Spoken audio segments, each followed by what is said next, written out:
Bismillahirrahmanirrahim. Assalamualaikum warahmatullahi wabarakatuh. Salam sejahtera buat kita semua. Jumpa lagi dengan saya dalam perkuliahan aplikasi dasar dan praktik.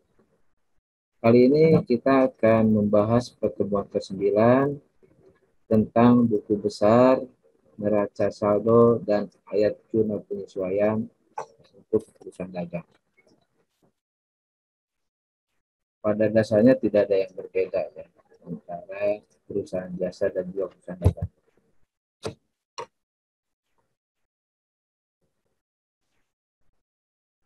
Masih seperti kemarin, yaitu soal perusahaan dagang di Heartbeat ya,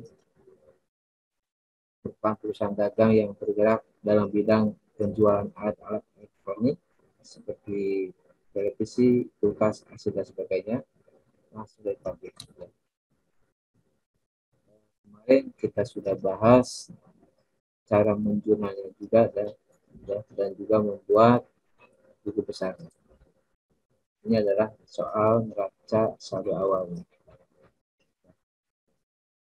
Ini biasanya untuk mengisi saldo awal pada buku besar masing-masing. Baik, ini adalah jawaban kemarin yang sudah saya rangkum dalam slide ini. Ini adalah jurnal pembelian ya, yang terjadi di tanggal 22 Desember, pembelian TV ya dari PT Sony Indonesia sebesar Rp66.550.000. Jangan lupa teman-teman untuk membuat rekapitulasi ya, yaitu pembelian dan juga hutang dagang. Kemudian untuk jurnal penjualan ini juga sudah saya rekap, yaitu hanya satu pada tanggal 16 Desember penjualan pada BSI sebesar 450.000. Muncul di hutang dagang dan juga penjualan. Juga sama, buatkan rekapitulasinya antara piutang dagang dan juga penjualan Rp450.000. Kemudian jurnal penerimaan kasnya kita lihat ada 3, tanggal 8, tanggal 12, tanggal 17 Desember. Ya, ada retur pembelian 3.300.000, kemudian penjualan AC 105 juta, dan juga pelunasan piutang dagang di BSI 460.125.000 secara cashnya, kemudian dapat potongan penjualan 21.035.000 dan piutangnya dilunasin 427.500.000. Jangan lupa juga teman-teman untuk membuatkan rekapitulasinya ya. Di sini kasnya 514.425.000, kemudian 102 ini adalah penjualan.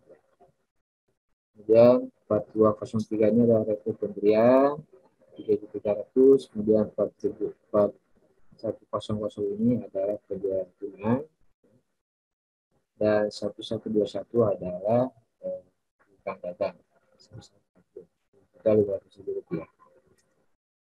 Kemudian untuk jurnal pengeluaran kasnya ada 7 transaksi ya, seperti ini ya, dari pembelian AC, pembelian membayar biaya listrik, biaya advertensi atau iklan, membayar utang sewa, retur penjualan, pembelian APK, dan juga membayar gaji. Kemudian jangan lupa juga untuk membuatkan rekapitulasinya. Nah, perhatikan teman-teman, ini semuanya ya untuk transaksi yang hanya sekali saja terjadi, teman-teman bisa memasukkan di kolom serba-serbi. Tetapi kalau secara khusus proses tersebut sering terjadi, maka silakan buatkan kolom tersendiri ya, sesuai kebutuhan saja. Kemudian satu lagi jurnal umum, ini yang tidak terkait dengan 4 jurnal spesial di atas tadi ya, yaitu bukan penjualan, bukan pembelian, kemudian juga bukan penerima uang, dan juga bukan pengeluaran uang, maka kita cetak jurnal di dalam jurnal umum, yaitu meliputi 2 transaksi, yaitu retur penjualan dan juga retur pembelian. Juna seperti ini, berarti penjualan adalah gunanya debitnya dari penjualan, kreditnya piutang dagang.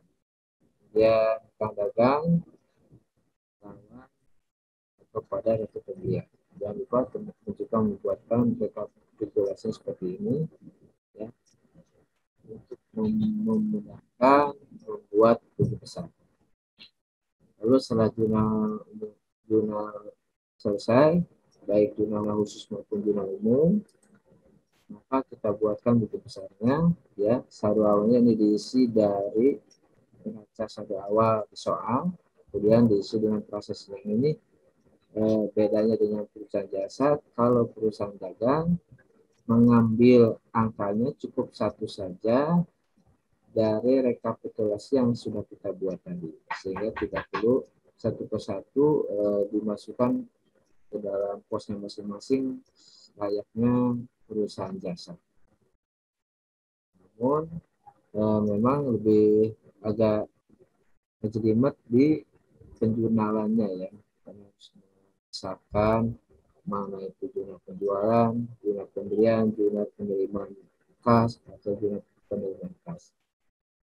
Nah, pada saat memasukkan ke buku besarnya mudah dibandingkan dengan perusahaan jasa. Cukup memasukkan angka-angka transaksi dari rekapitulasi yang sudah kita buat. Ini adalah buku besarnya ya.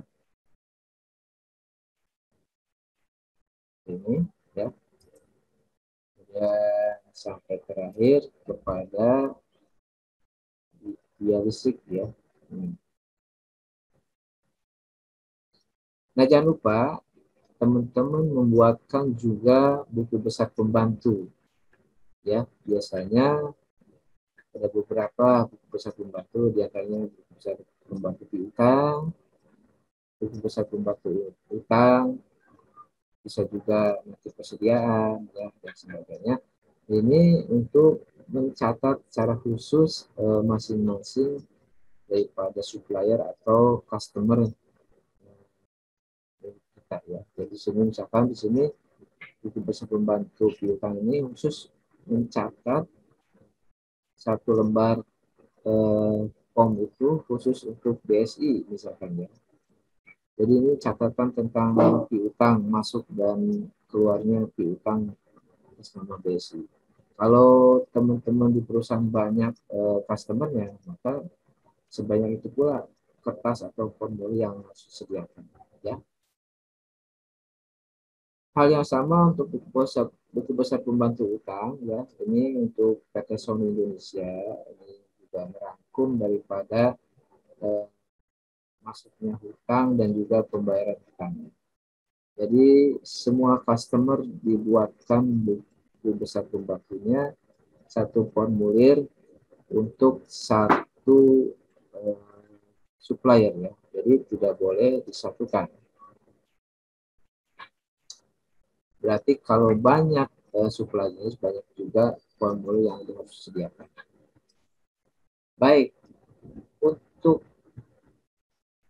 menilai benar atau tidaknya buku besar yang kita buat, mudah sekali dengan cara memasukkan saldo akhir daripada buku besar tersebut ke dalam neraca saldo ya. Kalau penempatannya benar ya, debit kreditnya benar, kemudian jumlahnya benar, maka akan memunculkan saldo akhir yang tepat atau yang seimbang ya.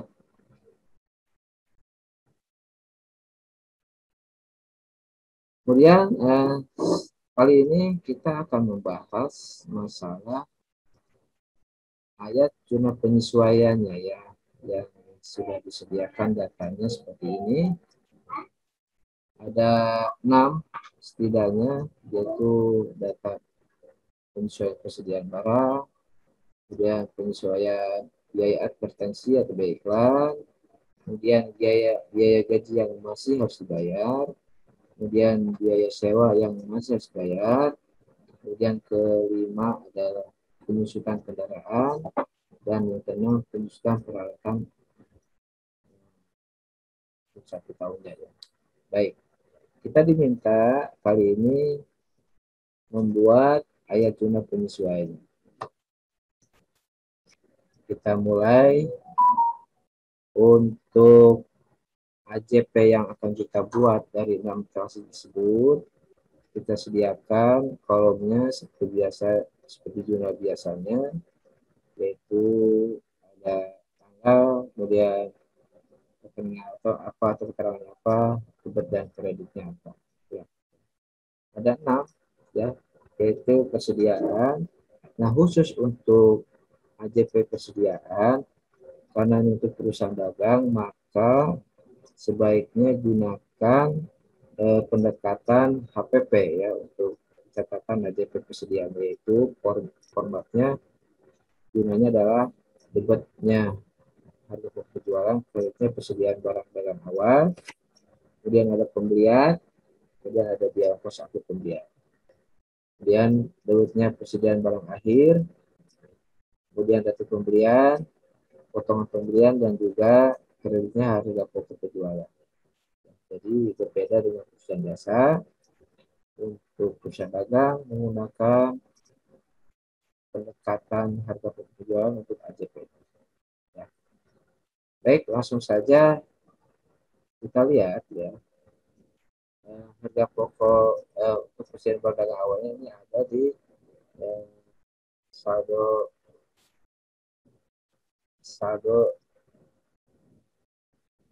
yang sudah kita buat, yaitu besar berapa ini 27.500.000 ya. Kita coba ketikkan di sini 27.500.000.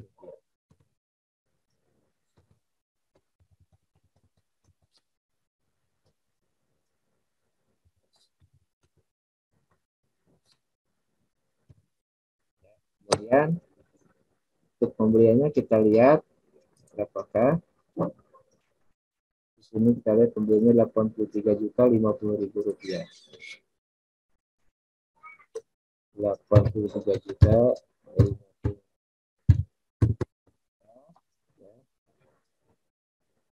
Kemudian untuk biaya ongkos pembeliannya kebetulan tidak ada ya, kita nolkan saja. Nah, kemudian untuk persediaan akhirnya ini kita lihat di soalnya ya. Soal ini tercatat 20.500.000 rupiah. Kita catat 20.500. Kemudian daftar pembeliannya adalah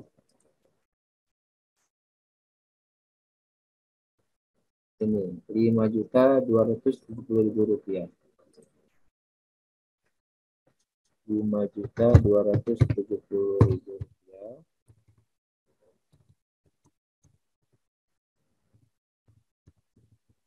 Kemudian potongan pembeliannya kebetulan tidak ada ya. Kita tambahkan untuk PP-nya yang dekat ini adalah kalau kita jumlahkan 110.550.000 rupiah.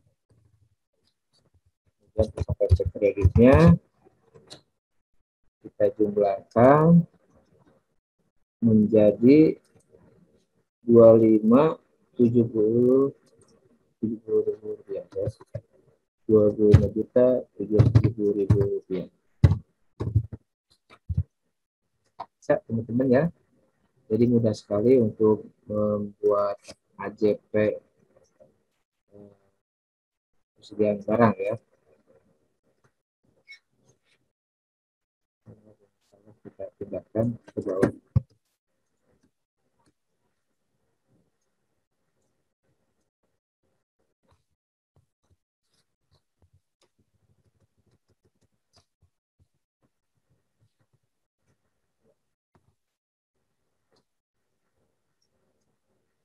Rp25.370.000.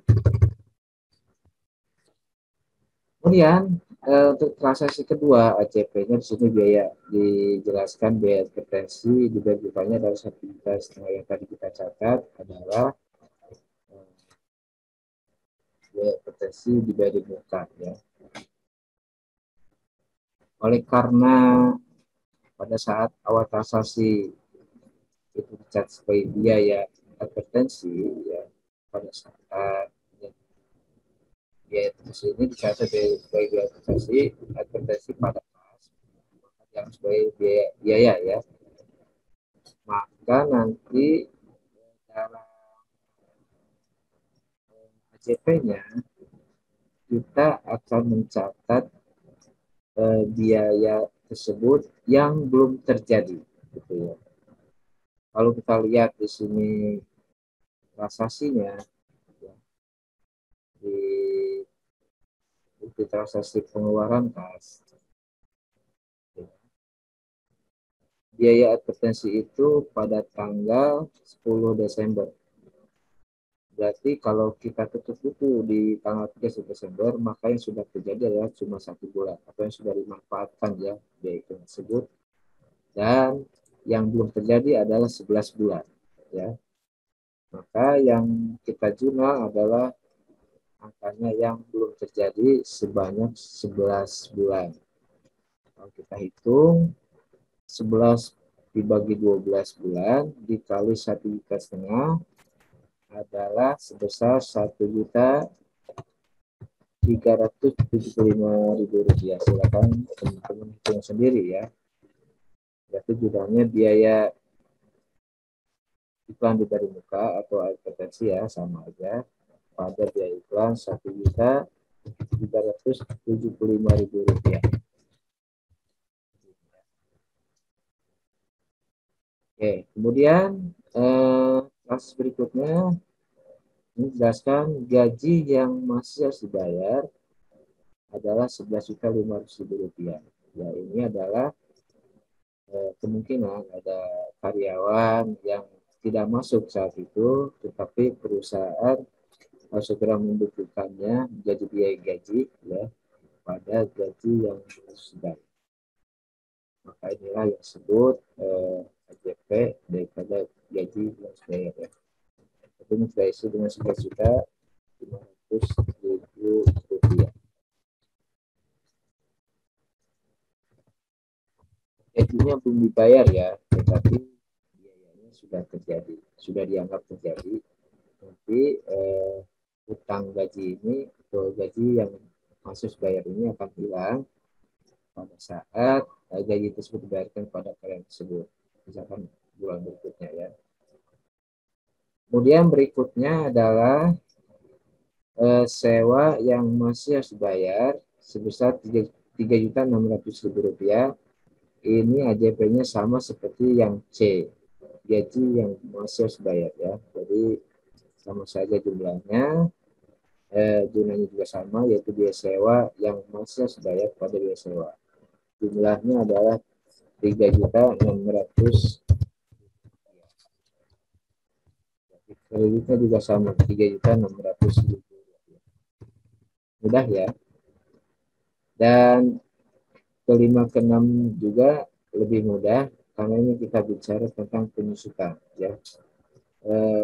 Jurnal AJP untuk penyusutan adalah kita tahu dia penyusutan pada akumulasi penyusutan ya. Kita dia akibat apa gitu ya. Di sini yang kelima ini adalah tentang kendaraan dan yang keenam tentang peralatan.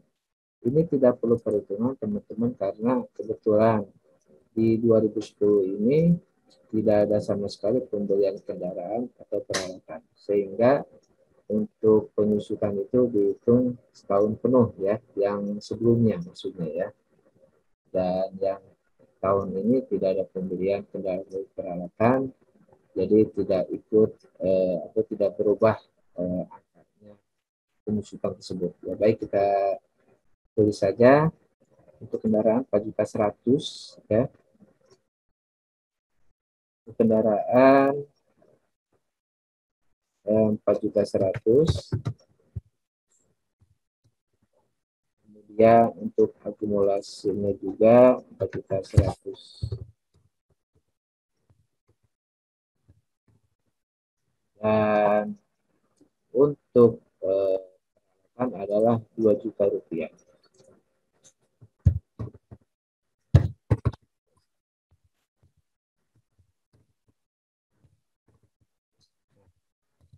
Selesai sudah untuk AJP-nya. tinggal kita jumlahkan.